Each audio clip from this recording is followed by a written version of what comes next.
Lo que verán a continuación es un documental sobre la diáspora africana en Colombia.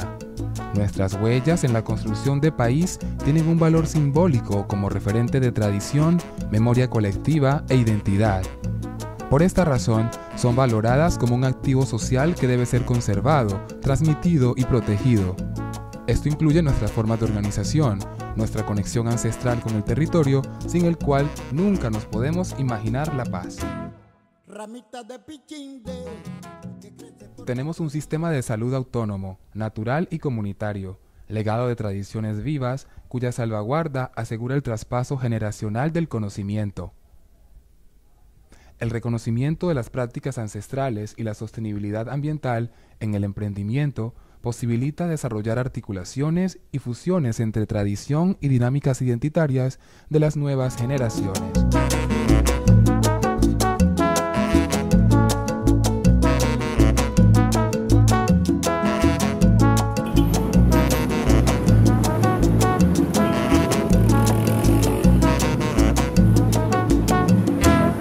Ramitas de pichinde que crece por las orillas. La población afrocolombiana desciende de diferentes grupos étnicos traídos de la costa occidental africana, podemos decir desde Senegal y Gambia hasta el norte de Namibia, o sea la región Bantú, traídos a partir del siglo XVI, desde 1522 ya empezó a haber una presencia masiva de africanos en Colombia en calidad de esclavizados. Entre el siglo XVI y el siglo XIX, colonizadores europeos trajeron entre 12 y 15 millones de africanos, mujeres, hombres y niños a las Américas. Muchos de ellos desembarcaron en Cartagena para ser vendidos como fuerza laboral esclavizada.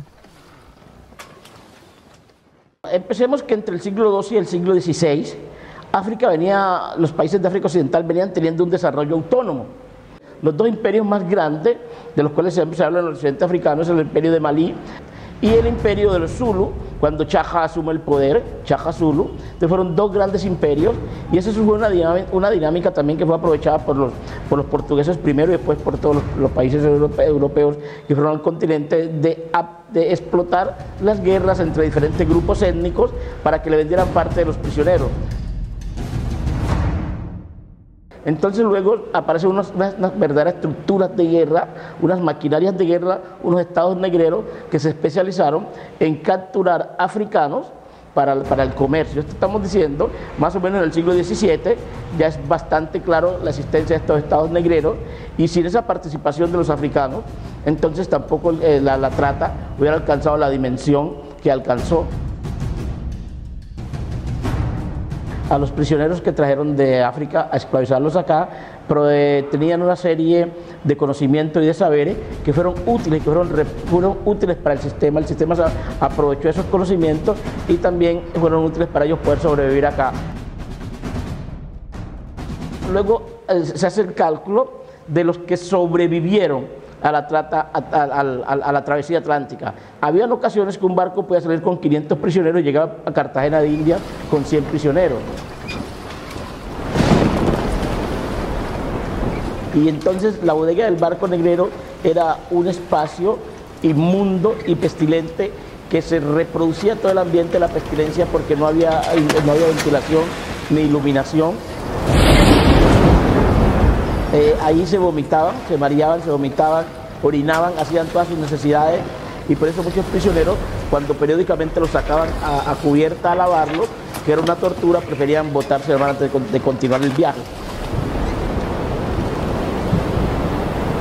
Podemos situar que en un primer momento, durante el siglo XVI, muy temprano, la mayoría de la gente que trajeron los fueron ubicando en la costa atlántica.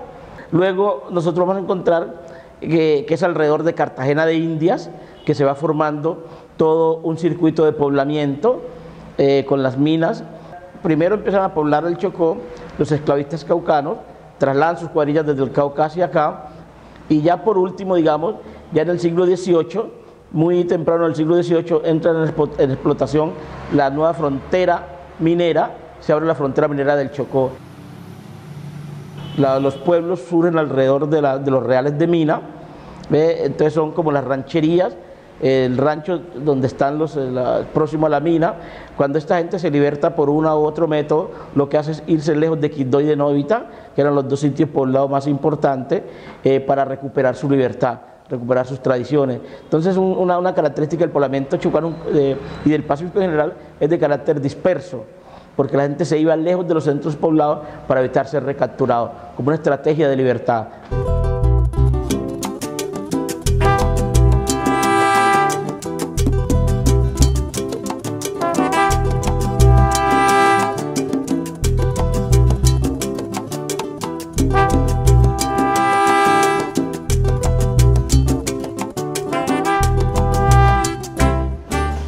Indudablemente la comprensión del ayer nos permite prepararnos adecuadamente para las luchas de hoy. Y una de las circunstancias que hay que reconocer cuando hablamos de nuestras comunidades, de las comunidades afrodescendientes a nivel nacional, es que hay 3 escenarios que de una u otra forma se diferencian en términos de la herencia social, de la herencia colonial, y es Cartagena, Popayán y Mompox, dado que fueron sitios en donde el esclavista, en donde el colonizador llegó para quedarse, trajo a su familia. De tal manera que esto marca una herencia colonial que diferencia, entre muchas otras cosas, de sitios como lo que pasó en el litoral pacífico, por ejemplo, en donde el distrito minero no requería la presencia ni de la familia ni del esclavista, que muchas veces, en la mayoría de las veces de hecho, era reemplazado por el capataz.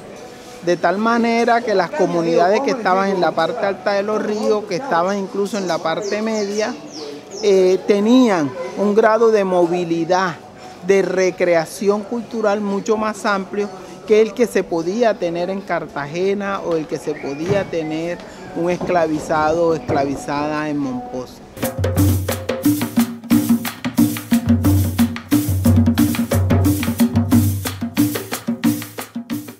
Hemos logrado que en la ciudad se construya una política pública para comunidades afrodescendientes. Hemos logrado que se incorpore a la dinámica turística de la ciudad la ruta de la identidad, que implica en la antigua zona de la Matuna de Cartagena el reconocimiento de los sitios históricos con su herencia afro.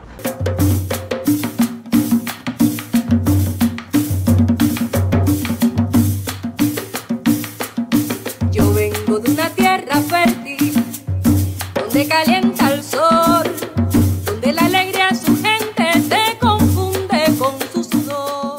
El centro de convención efectivamente, que era además el punto de entrada y salida de los contactos de la antigua provincia de Cartagena con el interior para ir al canal del Dique. Y de hecho hoy se llama Centro de Conversiones Turbay Ayala, que no tiene nada que ver con la memoria del sitio, no tiene nada que ver, más allá de si estemos de acuerdo que se llame Turbay Ayala o no. No es una postura frente a Turbay Ayala, sino frente a la necesidad de recrear memoria, de construir memoria en la ciudad. Donde el hombre y la mujer trabajan hombro a hombro para el sustento de sus hijos y un mañana aún mejor. Aquí en Cartagena es necesario destacar que la política pública no fue un hecho que sale de la idea bondadosa del consejo, de la dicha inteligencia de determinado alcalde. No, la política pública fue producto de más de 3 años de discusión, de debate, de socialización, de audiencias públicas en el consejo, de formar una comisión especial en el consejo para estos fines. Sin embargo, cuando tú miras, es mucho lo que falta por hacer. Es mucho lo que falta por hacer porque, como te dije, tenemos que garantizarle a nuestros renacientes una ciudad, una sociedad libre de racistas, libre de ideas racistas y libre de las manifestaciones de discriminación racial. Donde el sonar de los tambores es el pan de cada día, el ritmo bullerengue sentado, se cantan los lamentos. Hay que reconocer y decirlo abiertamente que en Cartagena la discriminación institucional es real. Tenemos presencia de población afrodescendiente palenquera o raizal en los procesos formativos en las universidades. Lo que preocupa es que una vez egresa esa población afrodescendiente, ¿dónde está? Tanto en el sector público como en el sector empresarial. Hay discriminación en toda América. Y si pensamos en cómo empezaron las repúblicas americanas, empezaron mal, ¿no? Con el genocidio de los originarios y la esclavitud de los africanos. Entonces no es una manera muy simpática de crear una nueva sociedad con esa base. Entonces la discriminación racial, el racismo, son parte de la estructura de todas las Américas, toda la estructura social, política, económica, y la negación de las contribuciones africanas, afrodescendientes, es parte de ese racismo estructural, es básico. La ONU declaró el decenio para afrodescendientes. Y el primer tema es reconocimiento, que me gusta. Pero el primer reconocimiento tiene que ser el autorreconocimiento. Yo tengo que saber quién soy, yo tengo que saber qué trajeron mis ancestros. So for the first 3 centuries of the modern Americas, most of the people who laid the foundations of the new societies were of African origin. Some were enslaved for their knowledge and skills, providing a transfer of technology from Africa to the Americas. In Ecuador, African descendants pan gold, from which they make beautiful creations, using technologies inherited from ancestors from the Gold Coast, now Ghana, enslaved for their expertise in gold mining. Africans brought with them the seeds and skills to grow rice that had been domesticated more than 3,000 years earlier in Mali. Para los afrodescendientes es muy empoderador conocer lo que se nos dijo que no existía, lo que se nos dice que no existe. Porque los sistemas educativos en todas las Américas, de Chile a Canadá, continúan no enseñando nuestra historia como parte de la historia. Y somos nosotros que tenemos que cambiar la situación, ¿verdad? El tema del autorreconocimiento no es simplemente un tema de melanina, no es un tema simplemente de fenotipo, es un tema de reconocer también esa herencia tan válida como hemos venido reconociendo la herencia europea y la herencia raizal central americana en el desarrollo de nuestra cultura.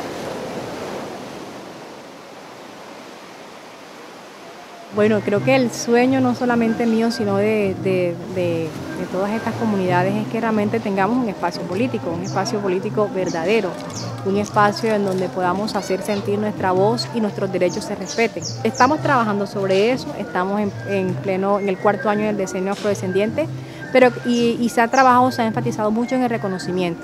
Pero en la justicia y en el desarrollo creo que todavía hay que trabajar un poco más, es sentarse, es dialogar y en consenso trabajar costa caribe, costa pacífica, en el interior del país donde también hay una abundante población afro, y sentarse a crear políticas realmente que favorezcan y que beneficien a la comunidad. Yo vengo de una tierra fértil, donde estará la tierra, va a sembrar el plátano, el grano de maíz y la caña de azúcar, donde la negra canta, lavando en el arroyo, y el negro se levanta escuchando la historia de los abuelos. Escuchen un humano llegar de Dios, él es winda suto, hombre tu ese amor, yo fue memorioso, un mineno uto, él es wisamba, a Etiopía la suto, lendra popuetele, no espere no más, cande no más gente, parioso escuchar. Entramos por la puerta de él, no esperamos más y vamos a cantar para que Dios nos escuche. Eso es traducido por mí en la misa católica.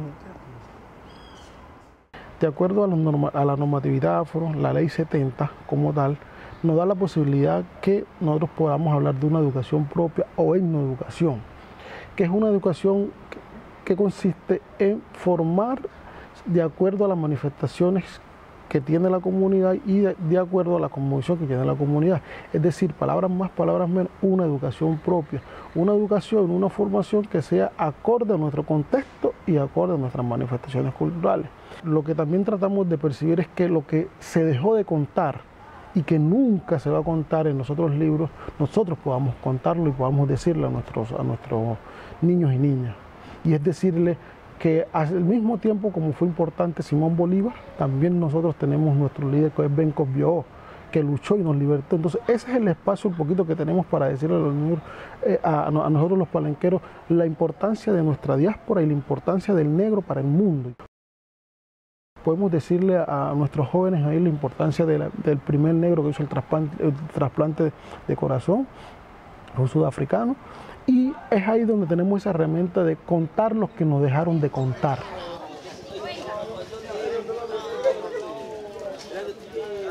Hola, ¿cómo está? Yandu Tamini, Yasenda, Chomaneri Palenque. Bienvenido a Palenque, Tierra Rigente Sueto, Tierra Rigente Mi. Voy ahí y tripa lavandongo, su tondo en humano. Bienvenido a el paraje, lo que está aquí. En Palenque se ha mantenido la lengua, sí, la lengua que se llama así, lengua palenquera, se ha mantenido la forma organizativa que se llaman los cuadros, que es la organización social tradicional palenquera, se ha mantenido la gastronomía, ¿sí? Se ha mantenido la música, la danza, pero también se ha mantenido la medicina tradicional, caracterizada porque en ella los sabedores y sabedoras tienen la oportunidad de curar tanto la parte física como también la parte espiritual. El Padre nuestro es tatá su autoritario y va cielo, santificado, en da nombre de sí, haceño voluntad, sí. Hay tierra como hay cielo. Da su tu agüe, pan y María, que no na su tu mafata. Así na justa se penuna lo que se fata su tonure a su tu. Caía en tentación uribra su torito mamá.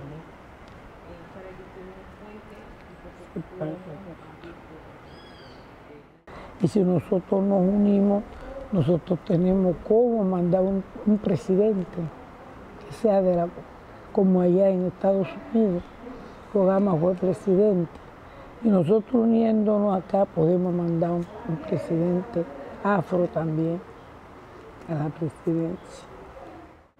Porque yo creo que habiendo un presidente afro, primero que nos respetan más y nos consideran más. Porque algunos todavía están con la discriminación. Y habiendo un presidente negro, ven que nosotros sí podemos, sí estamos capacitados para eso. Pero siempre y cuando no lo haya, todavía está la discriminación, porque se cree que el blanco es mejor que el negro. Eso.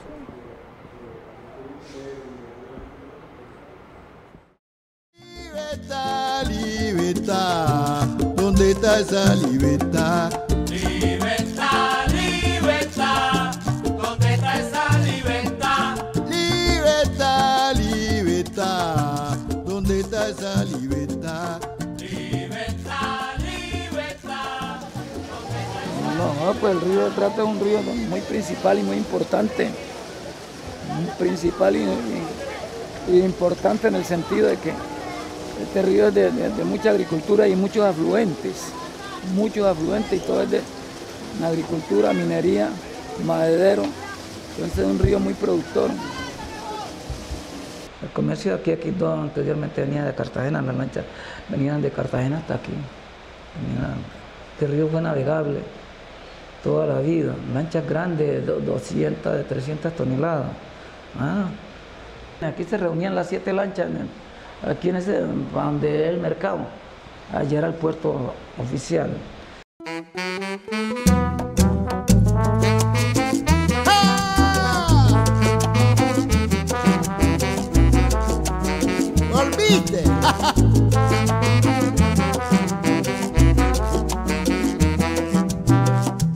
yo sufrí por ti, mi amada Lola.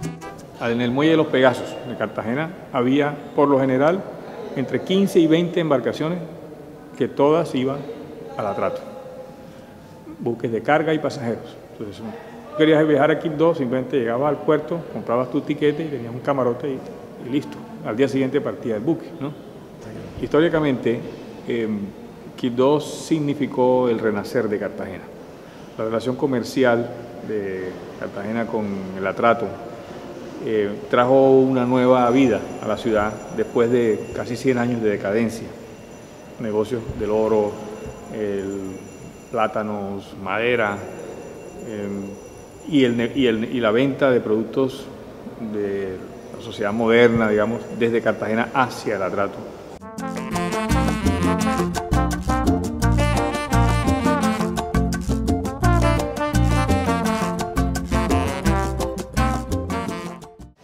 Eso cada 2 o 3 días salía una embarcación, mientras salía una quedaban otras y eso casi todos los más días había embarcación.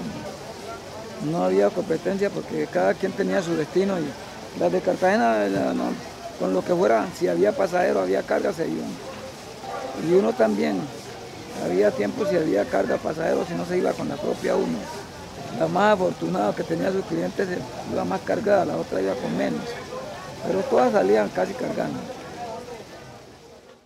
Tomás Domingo, PCC, San Pancracio, una se llamaba Moto Álvaro, la Bellavista, la Río Sucio, la Santa Marta, Nazaret. La Rosario, todas eran lanchas. Yolanda, todas eran lanchas de Cartagena. Raquel María, todas esas lanchas venían de Cartagena a desembarcar aquí con el cemento venía de Cartagena. La sal en bulto y de ahí nos lanzamos nosotros, Fanny María, Doña María, Niño Chévere. Todos esos barcos salían de Cartagena hasta Quibdó, con puertos intermedios, recogían los pasajeros llevaban su platanito, llevaban su pescado. A menos en este tiempo de enero, las lanchas subían era con pescado hasta Quibdó. Recogían en todos los pueblos pescado salado, porque en ese tiempo el pescado así fresco, como se lleva para turba ahora, no existía.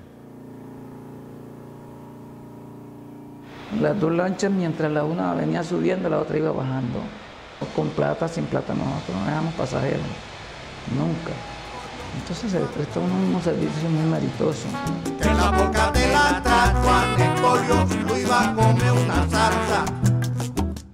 Pero lastimosamente el orden público fue que destruyó todo. Los últimos que quedamos guerreando fuimos nosotros, las lanchas de nosotros. Pero a los últimos, hasta el 2004 viajamos. Nosotros viajamos hasta el 2004. Fue los últimos viajes que nosotros hicimos. Ya ahí desaparecieron las lanchas. Porque era una disputa por el territorio entre guerrilla y paramilitares, que los únicos que pagamos los platos rotos fue la población civil. Éramos los amenazados, éramos los tildados, éramos los señalados, los encarcelados. Aquí en Quibdó nos metieron mucha gente a la cárcel, muchos nos los judicializaron, solo porque venían de un río de que un actor, cualquiera de ellos, hacía presencia en esa cuenca. Solo por eso.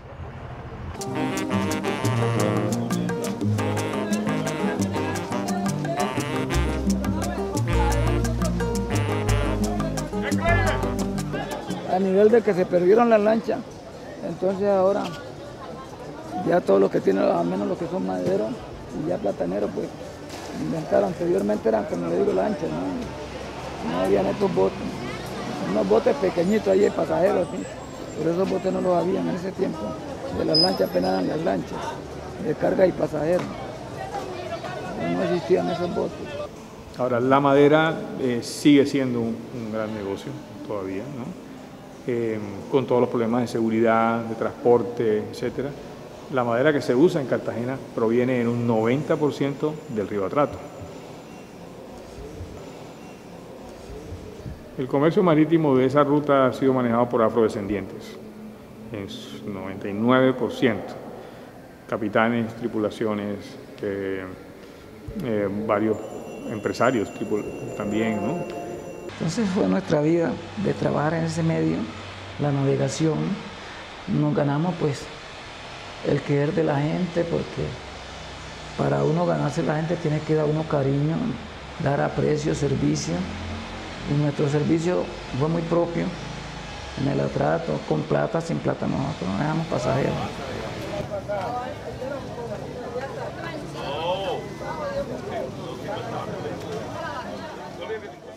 Ramita de pichinde que crece por las orillas, ramita de pichinde que crece por las orillas. Ay, decile si la ves, que estoy sufriendo por ella, que desde el día que se fue yo no tengo vida tranquila, que no me haga padecer, que me devuelva la vida, que desde el día que se fue yo no tengo vida tranquila. Yo fui alfabetizadora de adultos. Fue una necesidad en la organización porque mucha gente no sabía firmar. Llegaban a reuniones y de cualquier 60 personas firmaban por ahí unos 20, unos 15 así. Y uno tenía que firmar por todos los que no sabían. Entonces casi que era el mismo puño de letra en las hojas de asistencia.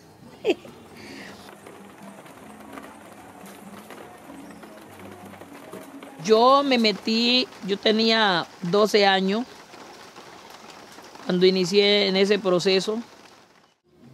Estas cartillas son diseñadas de acuerdo a la realidad que nosotros vivíamos. Le iba enseñando a la gente para que despertara de la ceguera de no saber. Hay dos cegueras, ciego de no saber y ciego de no ver. Esta me gusta mucho. De aquí está, la pasé rapidez, eso es. Vea cómo la carrilaban. Así era que hacían las balsas. Eso lo hacían larguísimo para pegárselo a la remolcadora. ¿Qué observa usted en el dibujo?, le preguntaba uno. Los que acaban con los bosques dañan la naturaleza. Aunque hoy coman, es mañana que sentirán más pobreza. De bello este desastre, así vea. Bueno. Entonces, por eso nosotros decimos que la Asia inicia por la defensa, nace por la defensa de los recursos naturales y la defensa de su gente.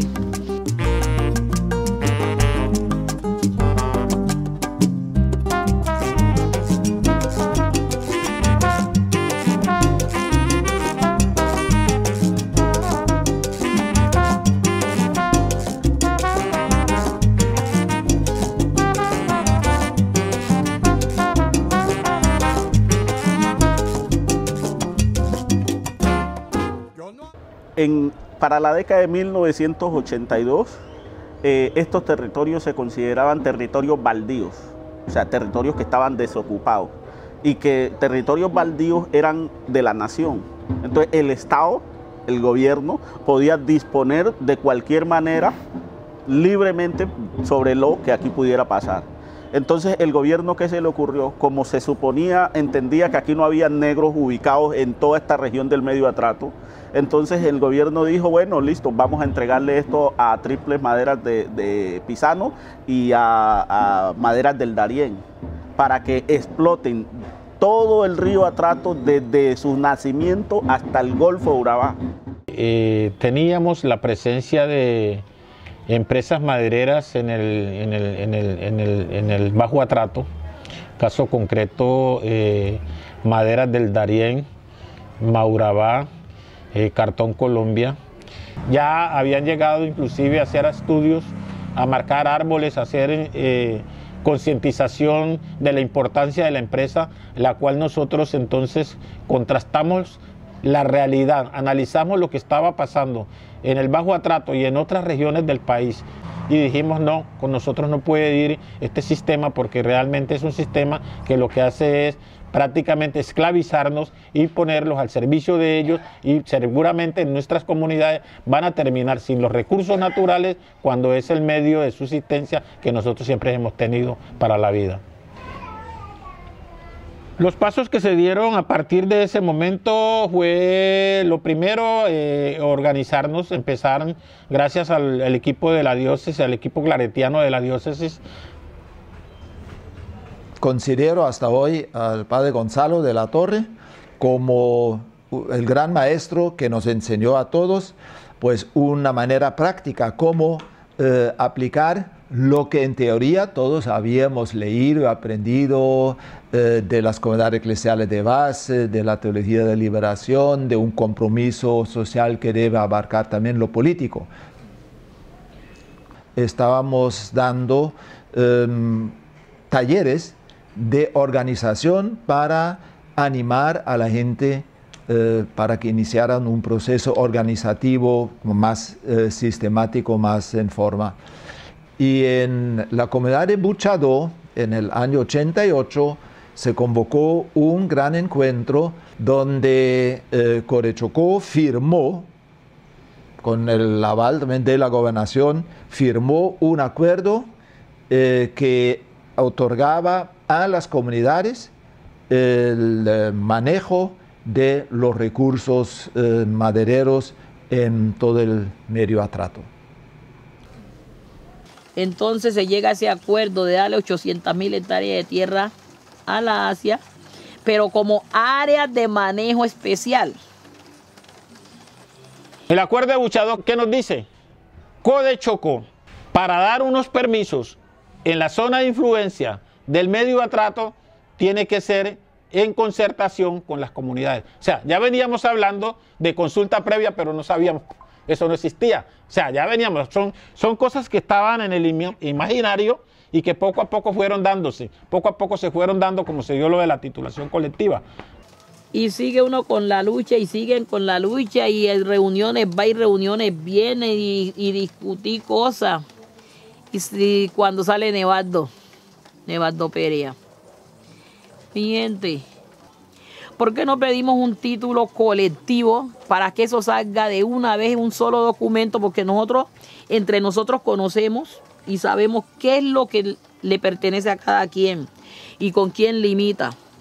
Voy a convencer a los compañeros de que no titulemos los pedacitos, sino que titulemos el gran territorio de la comunidad negra del medio atrato. Puse la propuesta, unos decían que sí, otros decían que no, hasta que por fin terminamos y concluimos de que lo que nosotros íbamos a pedir al gobierno era que los titulara el territorio del medio atrato, porque considerábamos que el territorio del medio atrato nos pertenecía.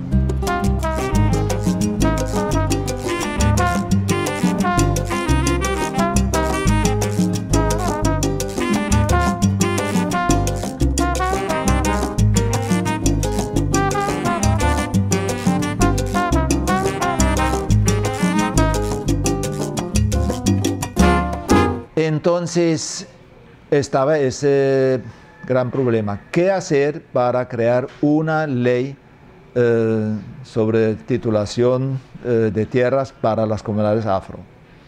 Y ahí se presentó la coyuntura de la Asamblea Constituyente del 91. Lastimosamente, los afros en ese momento todavía no estaban suficientemente organizados para lanzar candidatos y para meter afros en la Asamblea Constituyente que defendieran sus intereses. Se vio al mismo tiempo que los indígenas estaban mucho más organizados ya con sus procesos, porque entre los 100 asambleístas de la Asamblea Constituyente salieron 3 indígenas. Y entonces uno de los 3 representantes indígenas fue Pacho Rojas Birri, y él asumió la causa también de los intereses de los afros en cuanto a la titulación de la tierra. También se tomaron aquí unas medidas de apoyo, de presión. Se preparó la toma de la alcaldía de Quibdó, de las oficinas de Incora y también de la catedral, como medida de llamar más la atención y buscar la solidaridad también de la iglesia, de la feligresía con esta causa. Miren, no es que la gente de las comunidades se trajo yéndoles que era un baile de chirimía que había acá en Quibdó. Y ahí con todos los que les gustaba el chirimía, iban montando y venían, era contento. Cuando llegaron a Baudo Grande, ahí le dijeron la verdad a la gente, nosotros no vamos a baile chirimía, no, nosotros vamos a hacer una toma. Y hubo gente que de ahí se regresó del miedo. Y llegando aquí a Quibdó, cuando la gente se concentra, los quibdoseños dijeron fue que la guerrilla se había tomado a Quibdó. Entonces hubo un momento de tensión bastante fuerte, porque antes cuando el pueblo se movilizaba, lo que se entendía era que era un grupo insurgente, porque no se comprendía que el pueblo saliera a protestar. O sea, de cierta manera también aquí hubo una reivindicación del derecho a la protesta de los negros y con estas iniciativas. Y fueron muchos señalamientos que hubo a partir de esas tomas y esas decisiones, esas actividades que hicimos para reclamar el derecho. Y lograron realmente que viniera una comisión de alta calidad, de alto nivel de Bogotá, para sentarse y negociar con las comunidades como OBAPO, Organización de Barrios Populares, los de la Asia, del Atrato, y los indígenas que eran una sola organización en ese tiempo para todo el Chocó, la OREBA. Además, impulsaron una iniciativa del Telegrama Negro, que inundó allí la asamblea también con una cantidad de miles y miles de telegramas, también exigiendo la creación de una ley para los afros.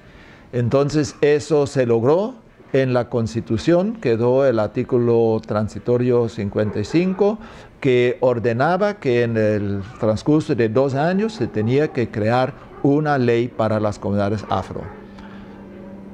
Y eso es lo que hoy es la Ley 70.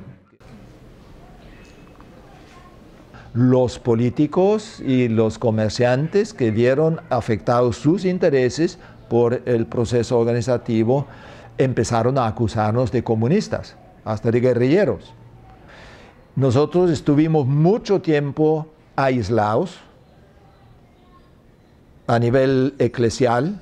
El obispo Jorge Iván fue tildado también de comunista, pero poco a poco en el Pacífico, entonces el trabajo de la iglesia de Quibdó fue haciendo escuela. Si aquí en Colombia toda la iglesia católica, que es la mayor, hubiera entrado en un plan pastoral parecido al de Quibdó, la historia de Colombia hubiera sido otra.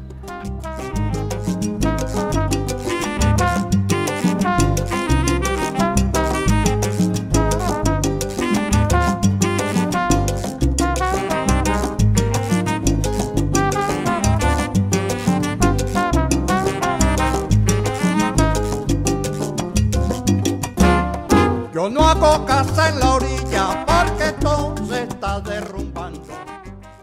Nuestras formas de involucrarnos con la selva y de colonizar la tierra han sido procesos cuyo éxito dependía de la corriente y de las curvas serpentinas de ríos como el Atrato. En el territorio hemos desarrollado oficios y costumbres propios. En las comunidades vivimos inseparables de la selva, los ríos y las quebradas que nos dan el pan coger y nuestro sustento diario. Tenemos un sistema de salud autónomo, natural y comunitario, legado de tradiciones vivas, cuya salvaguarda asegura el traspaso generacional del conocimiento. El reconocimiento de las prácticas ancestrales y la sostenibilidad ambiental en el emprendimiento posibilita desarrollar articulaciones y fusiones entre tradición y dinámicas identitarias de las nuevas generaciones.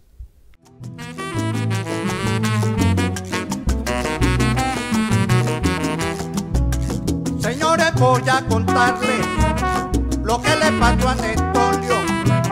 Señores, voy a contarles lo que le pasó a Netolio. Que en la boca del Atrato al muchacho le hicieron un gran velorio. Se traían los muchachos de Quibdó y aquí ellos los alentaban. Porque él, que no se me murió ese que está ahí, por Dios y mi tío CNI. yo me lo robé Quibdó, del hospital me lo robé. Y los médicos allá dijeron que ese muchacho allá donde estaba no era seguro. Y lo traje aquí y lo cogió mi tío Cené y de una vez lo alentó con sus hierbas.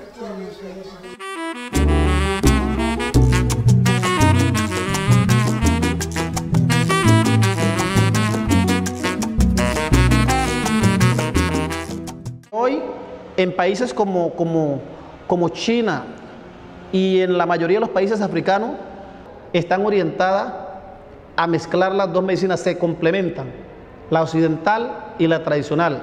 Y los pacientes que entran a la consulta, el médico está en la facultad de poderle formular o medicina occidental o medicina tradicional, y los medicamentos de medicina tradicional están en las farmacias y están metidos dentro de todo el sistema de salud común y corriente. Se dieron cuenta que hay muchas enfermedades que la medicina occidental no ha podido curar. Entonces, si la medicina occidental no ha podido curar determinadas enfermedades, sino que los medicamentos son para control, han aparecido muchas experiencias de medicina tradicional, complementaria o alternativa, dependiendo del país, así mismo se puede llamar, que las personas dan testimonio de que gracias a eso se han curado. Sin las plantas en estas comunidades la vida hubiera sido imposible. Eso es lo que ha permitido de que muchas comunidades se sostengan. Donde no hay un médico, siempre lo que le favorece a la gente es saber preparar por lo menos una bebida de X o Y plantas. Esta es una especie de farmacia, digamos una farmacia casera, una farmacia natural. ¿Ya? Desde la diócesis se ha tratado de que la gente por lo menos tenga su parcelita ahí cerca de la casa, para que esto pues no se vaya perdiendo, y también para que los jóvenes se vayan como apropiando de esto, que esto ha sido una costumbre que viene desde muchos años. La gente siempre ha utilizado las plantas para prevenir muchas enfermedades. Con la hoja de marañón y la concha y cogollo de guayaba y la concha de la guayaba, le hace uno cocimientos a los niños. Cuando no digieren bien la comida, entonces uno les hace, y mantienen como el estomaguito suelto y diarrea, uno les hace cocimiento de esos, agüita, se la hierve bien y toman, y con eso se componen. Mejor dicho, que aquí cuando se enferma alguien no se va inmediatamente para Quibdó. Se le hace cositas acá con remedios, con hierbas, y si no, pues ahí ya uno se le sale de las manos y manda a quien necesite que se vaya para Quibdó. Este es el sauco, la espadilla también se le echa. Esta es la desbaratadora, esta es la espadilla para agua ordinaria. Cuando la persona está muy enfogado por dentro, se da esta toma y ahí refresca. También se hacen baños, tanto refresca por dentro, tanto refresca por fuera.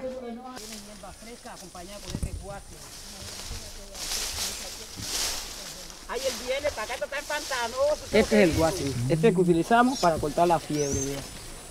Y lo acompañamos con el guarumo, que le decimos guarumo, este también es fresco.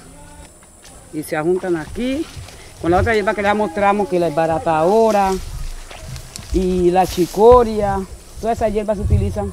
Y este es el sauco, mire que acá también hay sauco, se encuentra acá, que también lo tenemos aquí. Entonces cuando alguien se enferma, nosotros ¿qué hacemos? Salimos, recogemos estas hierbas y las tenemos aquí cerca a la misma población.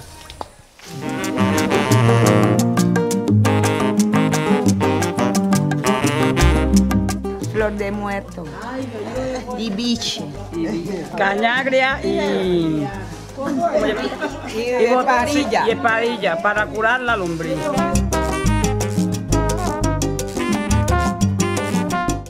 Palmecristo para el dolor de cabeza. Inviana para agua fresca. Sauco. Y flor de muerte, esa suelda con suelda. Para pegar los huesos. Celedonia, pringamosa.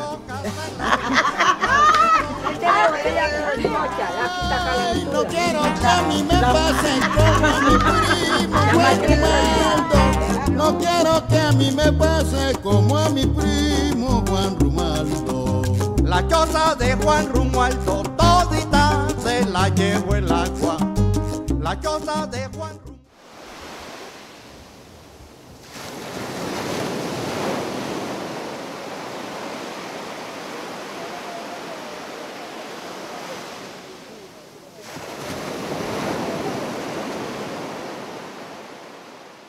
Bueno, La Boquilla es un consejo comunitario. Es un consejo comunitario de pescadores que tiene un título colectivo por medio de la resolución 0467 expedida por el Ministerio de Agricultura. Esa resolución nos permite que nosotros como consejo comunitario tenemos representación fuera de la comunidad ante las autoridades locales y nacionales.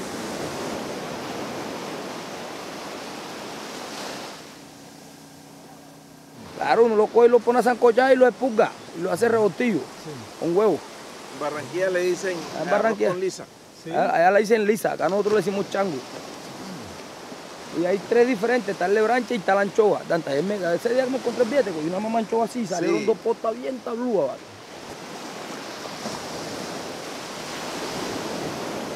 Todos los habitantes, todos los 17.500 habitantes que tiene La Boquilla son pescadores. Pero son pescadores en la posibilidad y en la oportunidad que tienen dependiendo de la cantidad de pesca que haya en su momento. Entonces, la parte de navegación de nosotros hace una navegación costanera, hace una navegación costera, que siempre quedan puntos de referencia para retornar a la orilla. Es el único que hay de palo por aquí, de madera. El único que hay de madera aquí en los puntos de pesca. Único de madera, todo puro bote de fibra. Ya de palo y eso, como ellos no tienen recursos para comprar una lancha, pescan ahí en el de palo ese. Pero ellos quisieran tener su bote de fibra y su motor, como lo demás.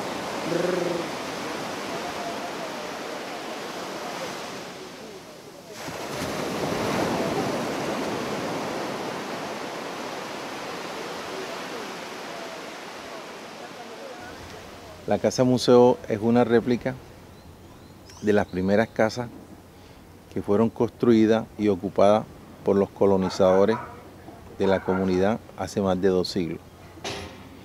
Es una iniciativa de las ganas, los deseos, las dudas que tienen las comunidades afrodescendientes para organizarse culturalmente y ser nosotros mismos los contadores de nuestras propias historias.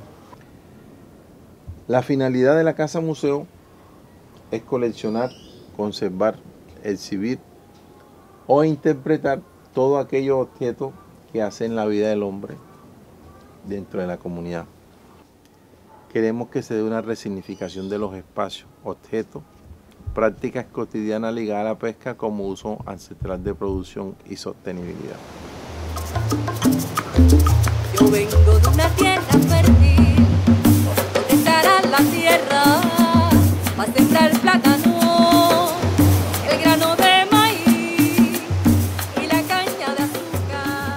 Nosotros cuando fuimos a Bogotá fue algo impactante. Por medio de unos tambores decíamos quién éramos nosotros. Por medio de una cocina decíamos quién éramos nosotros. Por medio de un trabajo decíamos cómo éramos nosotros. Yo creo que eso es digno de admirar.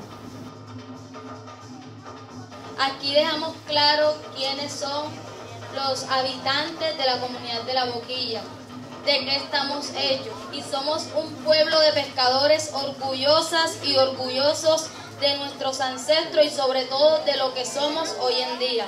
Entonces eso es todo y pienso que ya vimos todo la experiencia maravillosa y gratificante que pudimos vivir en esos momentos allá.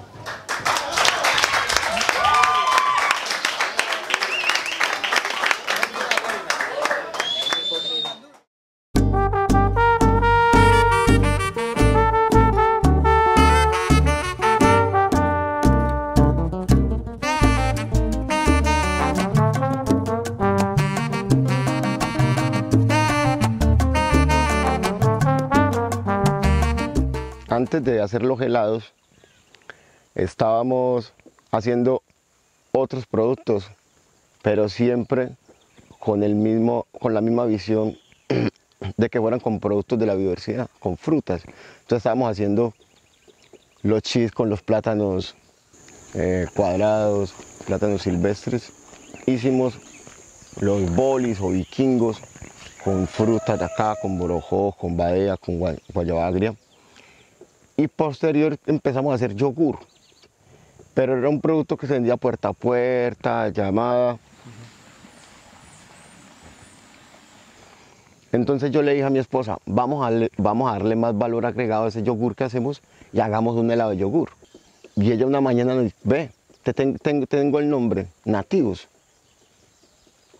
Y a partir de ese momento ya nacen Nativos como esa idea clara de aprovechamiento de los recursos locales, de la biodiversidad regional. Es que una alternativa diferente a la minería, porque los pueblos asentados acá son de vocación minera y forestal. Al implementar cultivos como el de la badea, y cuando se empiezan a ver empresas como Nativos y otras que empiezan a procesarlas, que empiezan a utilizarlas, a darle valor agregado, lo que se está haciendo es dinamizar la cadena productiva de estos cultivos. Usted ya no tiene una o dos matas detrás de la casa un pan coger, sino que ya tiene un cultivo más extenso, como el que está aquí, donde una plantación puede tener entre 40, 50, 60 matas, y cada mata te puede producir en promedio en cosecha entre 35 a 50 frutos.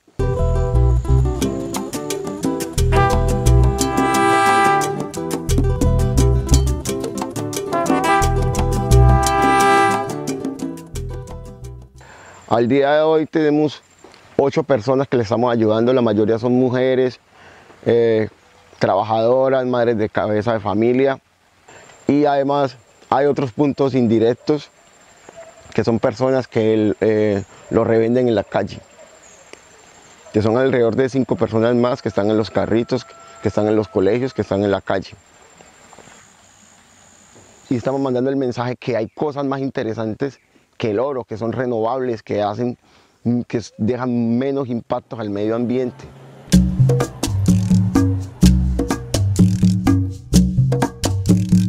Un cazador se fue al monte, di que pa' cazar un guatín. Camino mañana y parte de la tarde hasta Calpín. Venimos en un registro histórico de devastación, de explotación, que no ha bajado sino pobreza, porque todo se lo han llevado. Los minerales se los han llevado, la madera se lo han llevado. Se está empezando a vislumbrar esa importancia de la biodiversidad, porque además de alimentos, también las plantas tienen metabolitos secundarios, tienen fármacos que son importantes en la industria farmacéutica. Ya es hora de que nosotros, como poseedores del conocimiento y el recurso, nos apropiemos de ellos. Esta fruta que está aquí en el corazón de la selva pluvial, donde más llueve, es una de las tantas frutas que son la esperanza para el desarrollo de esta región. Como decimos en Nativos, la única esperanza que tiene de poder apropiar nuestra biodiversidad es darle valor agregado. No venderla como materia prima, sino convertir eso en un yogur, en un dulce, en un helado. Esa es la única forma de que la biodiversidad sea real y no sea efímera, de que sea tangible.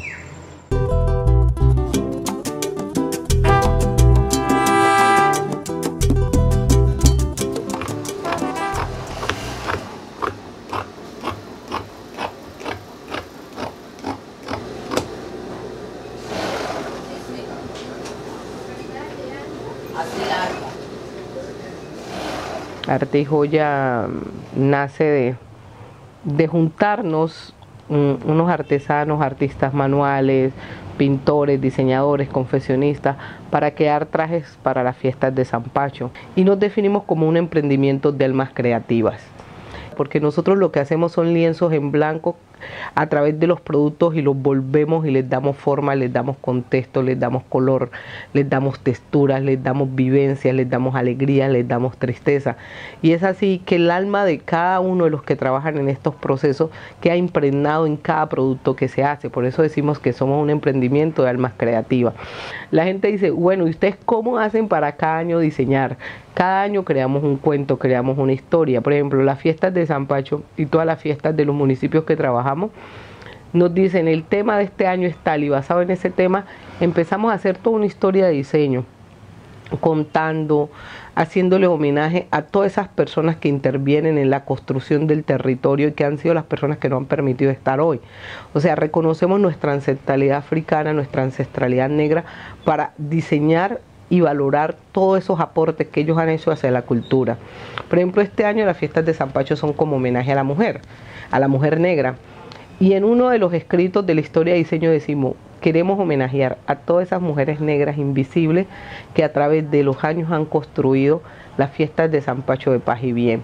Y es así como en los trajes de este año estamos haciendo alusión, por ejemplo, a las cantaoras, a las vivanderas, a las mujeres que hacen medicina tradicional, a las fumadoras de tabaco, a las que hacen emplasto, a las que hacen bebidas endémicas, a esas mujeres que desde su horno de leña alimentaban las familias, a las que sembraban en azotea, a las vendedoras del mercado, a las que pasan el río cada vez que lo necesitan para poder conseguir su sustento, a esas indígenas que tejen chaquiras, a esas indígenas que tejen mola, a esas artesanas que hacen flores de gamagua, de cabecinegro, y todas esas mujeres invisibles que construyen cultura, a esa es la que estamos homenajeando.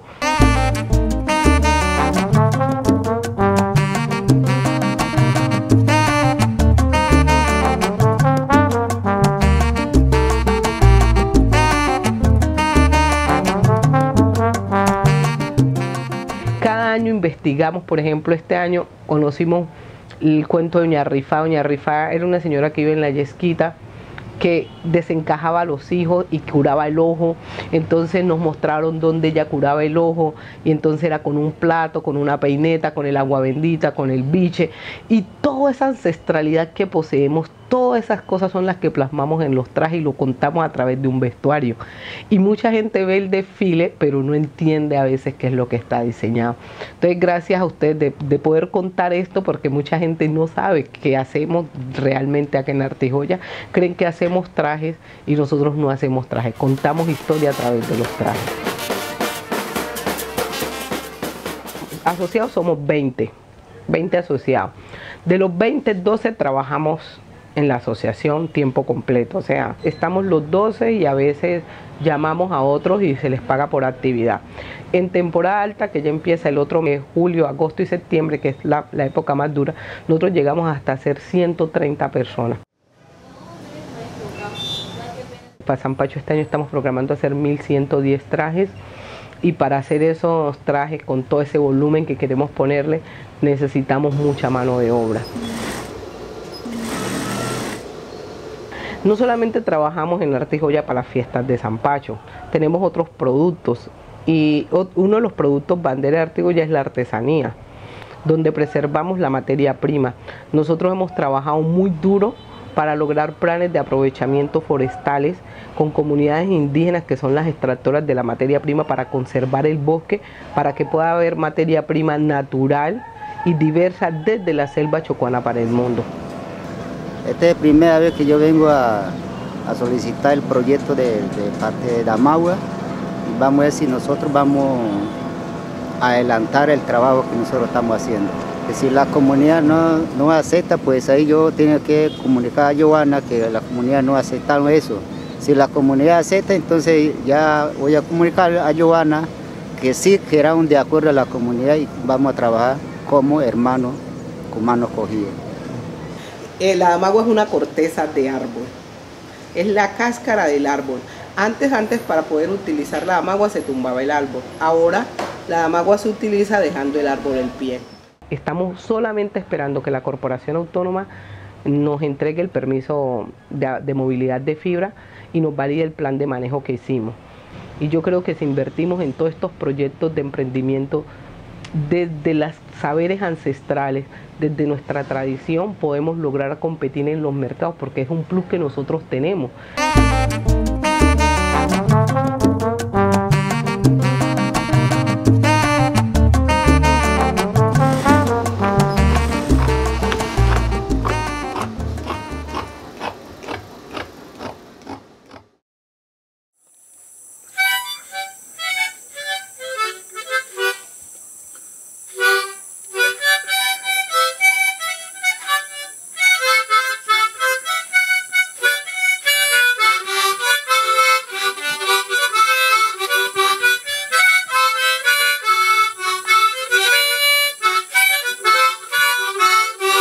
En el barrio de San Vicente yo conocí una mujer. Si es verdad que ella me quiere, yo me la voy a coger.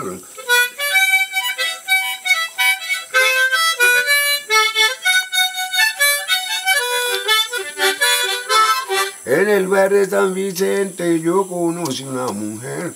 Y es verdad que ella me quiere, yo me la voy a coger.